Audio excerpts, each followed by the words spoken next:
Benvingudes i benvinguts a una nova càpsula de coneixements de física i química de primer de batxillerat, en la que repassarem el concepte de massa atòmica i a partir d'ell veurem el de massa molecular i massa molar. Al final de la sessió veurem el concepte, el que és el volum molar. Són conceptes que ens serviran ja per anar veient com procedireu a l'hora de realitzar certs càlculs i de buscar la informació en la taula periòdica que necessiteu per a certs càlculs que, com veureu, soldreu fer amb factors de conversió. Així que si esteu preparades i preparats, comencem. Veurem primer de tot com podem trobar el número atòmic i la massa atòmica en la taula periòdica. Segurament et sonarà de cursos anteriors, tot i que no conegues tots els símbols i elements, en coneixeràs els més importants. I recorda, el número atòmic se'l sol designar amb la lletra majúscula Z. Aquí veiem pel ferro el seu valor seria 26 i es correspon amb el número de protons que té un element químic en el seu nucli, mentre que la massa atòmica se li sol associar la lletra A majúscula i dona compte del número de nucleons, que és la suma de protons i neutrons que hi ha en el nucli. Veiem que pel ferro és aproximadament de 56.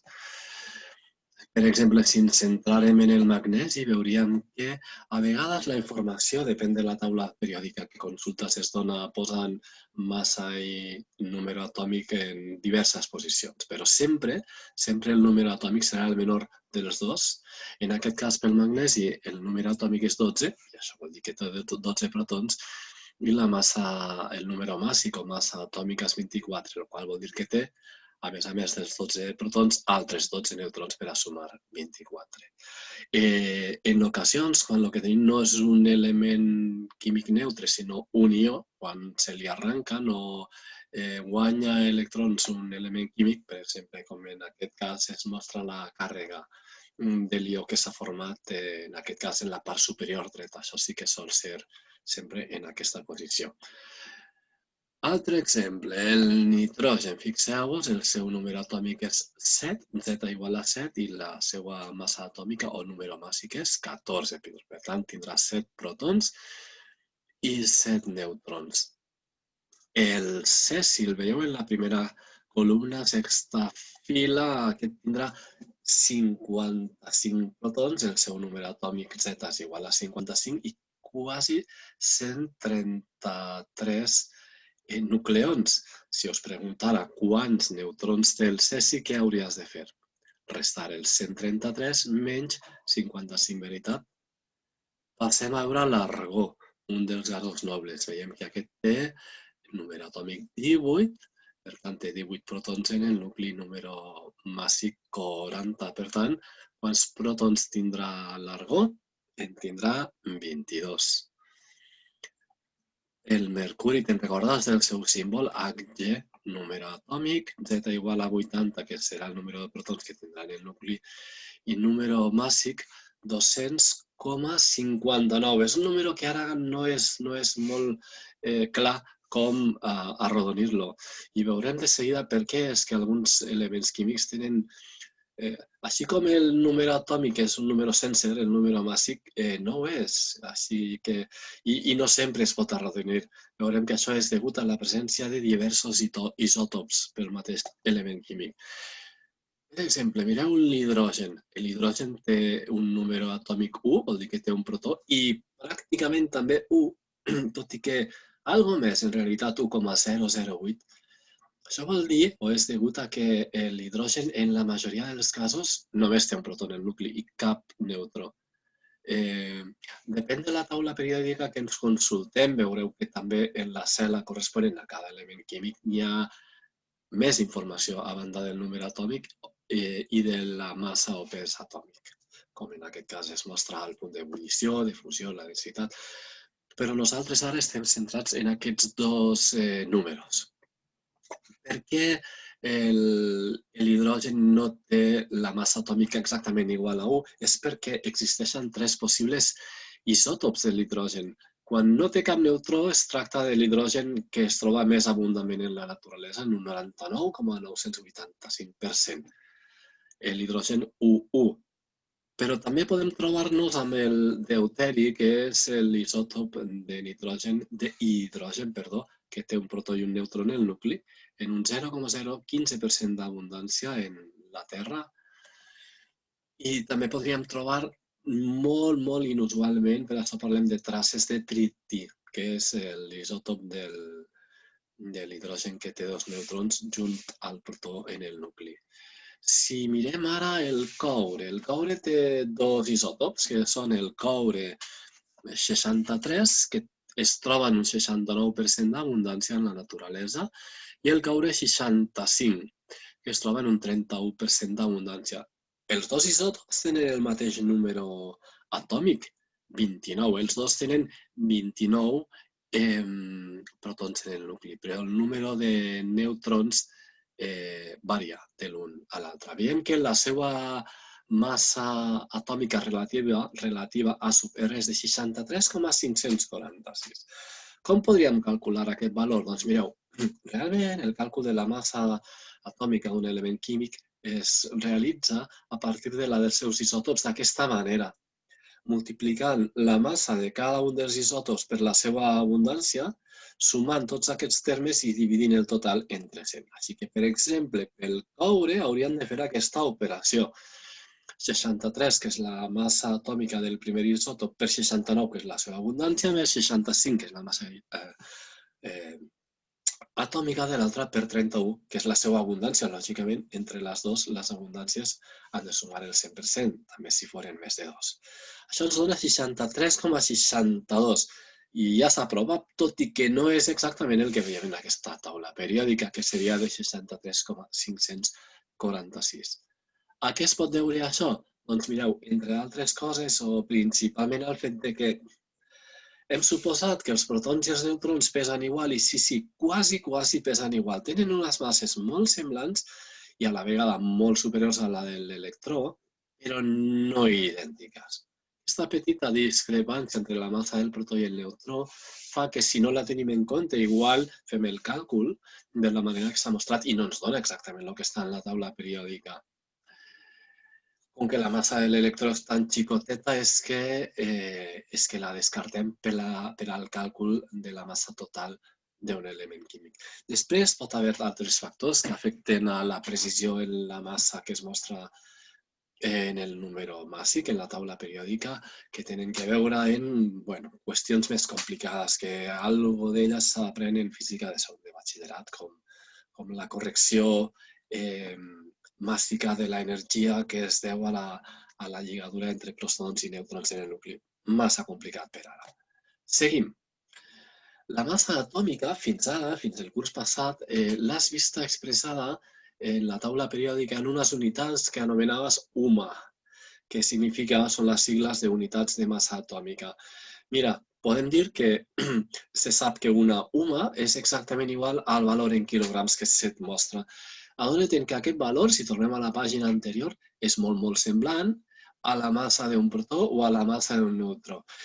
I el fet és que aquest valor ha sigut calculat per a que si tu multipliques la massa atòmica d'un element químic, com per exemple la del coure, 63,546, per aquest valor et donarà en quilograms exactament, amb moltíssima precisió, el que pesa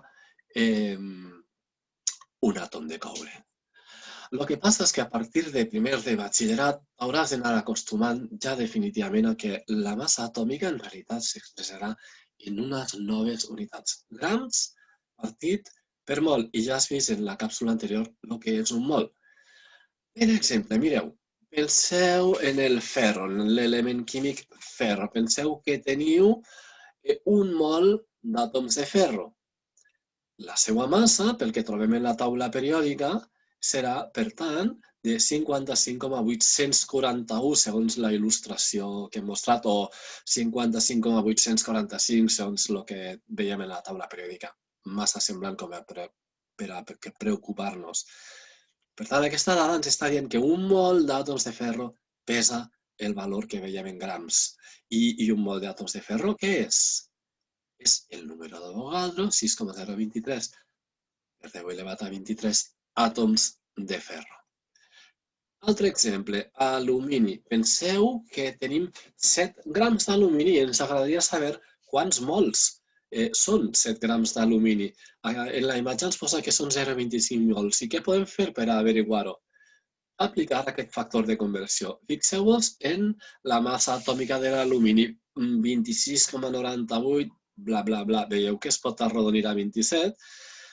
Per tant, aplicant aquest factor de conversió, convertim 7 grams d'alumini, hem de multiplicar per un mol d'alumini dalt, dividit per 27 grams d'alumini, intentant, cuidant que les mateixes unitats i element que estan en el numerador al principi estiga dividint en el denominador per a que es puguen tachar, i el càlcul en aquest cas realment ens donaria 0,26 mols d'àtoms d'alumini.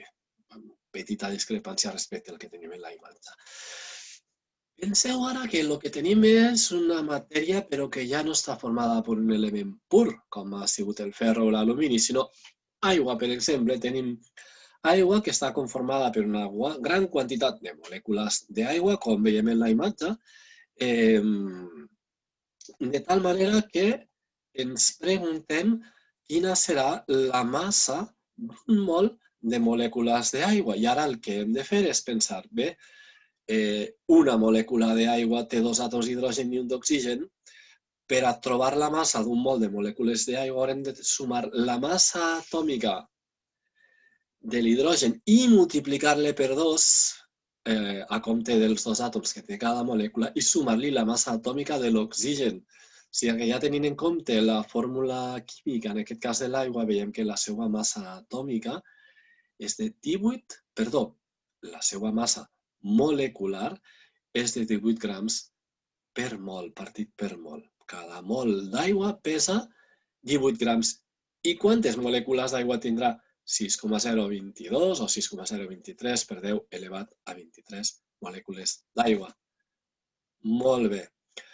Imaginem-nos que ara tenim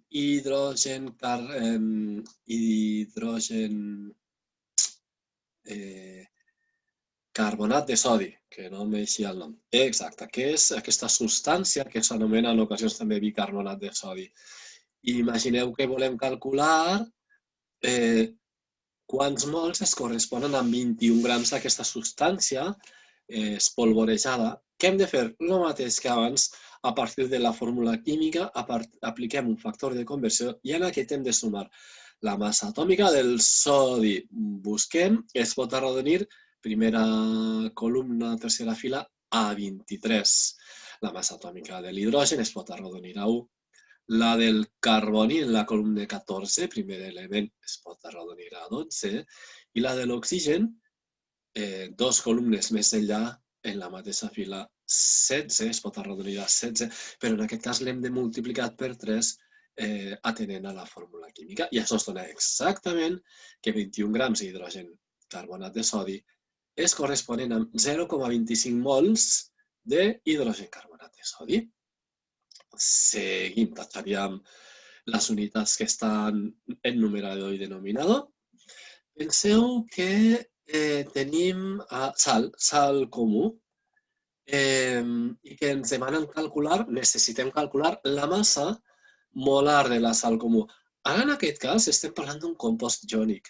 No és una molècula. Si la fórmula química de la sal comú del clorur de sodi és NaCl, no vol dir que es combina un àtom de sodi i un de clor, sinó que el que tenim és una gran estructura cristal·lina formada per ions de sodi i de clor, però de tal forma distribuïts que la proporció que n'hi ha de cada un és de 1 a 1. Per a calcular la massa molar del clorur de sodi, busquem la massa molar del sodi, 23, arrodonint-la, i la del clor, 35,45, no es fa tan aconsellable arrodonir-la, a vegades es posa 35,5, bé, posat tal qual, 35,45, de manera que ens dona de 58,45 grams per mol. Com dèiem, una substància iònica que combina ions de sodi i de clor. Penseu ara que tenim 1 quilo d'una substància que s'anomena hematita i que realment està constituïda per òxid de ferro 3 o òxid fèrric, segons la nomenclatura. En aquest cas, es tracta de nou d'una substància, d'un compost iònic en el que hi ha una proporció de per cada 2 ions de ferro, 3 d'oxigen. No és una molècula, no són 2 àtoms de ferro i 3 d'oxigen, però aquesta és la proporció en la que es combinen. Per tant, d'igual manera, podem utilitzar un primer factor de conversió per a convertir els 100 grams d'hematita, de triòxid de diferro, a mols. Per això tindrem en compte la massa atòmica del ferro, 55,8, i la multiplicarem per 2. I la massa atòmica de l'oxigen, 16, i la multiplicarem per 3. Una vegada que ja tenim els mols de triòxid de diferro, podem plantejar-nos calcular quants mols d'àtoms de ferro estaran continguts en ells. Per això utilitzem un nou factor de conversió.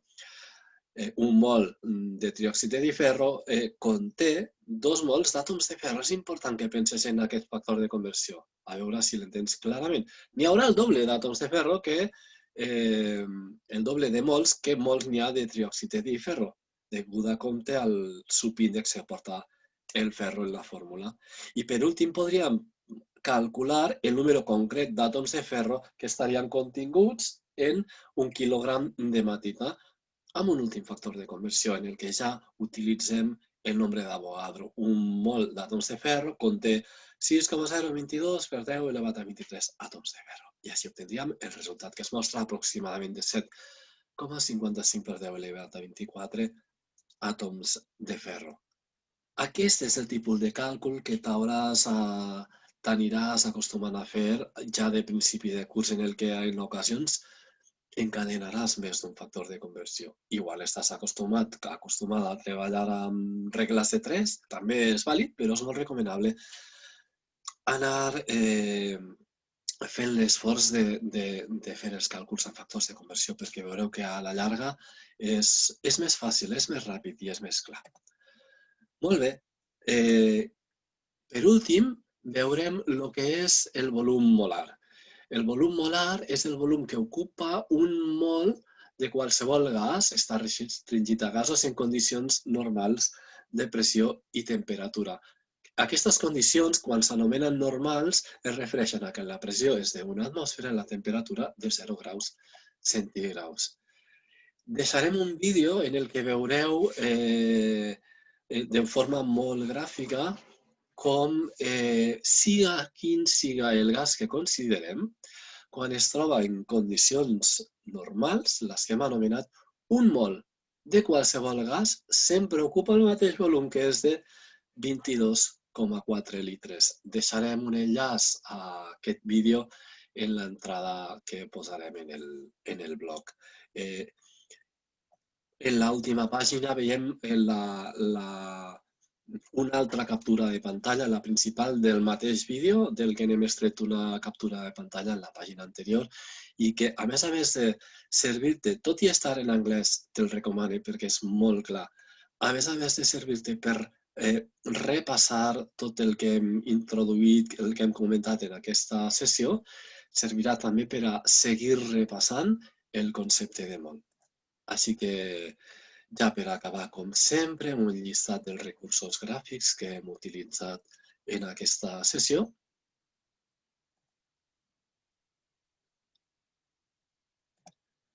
I el vídeo que s'ha mencionat. Espero que us hagi sigut d'interès i ara és el moment de començar a practicar. Fins la propera. Adeu.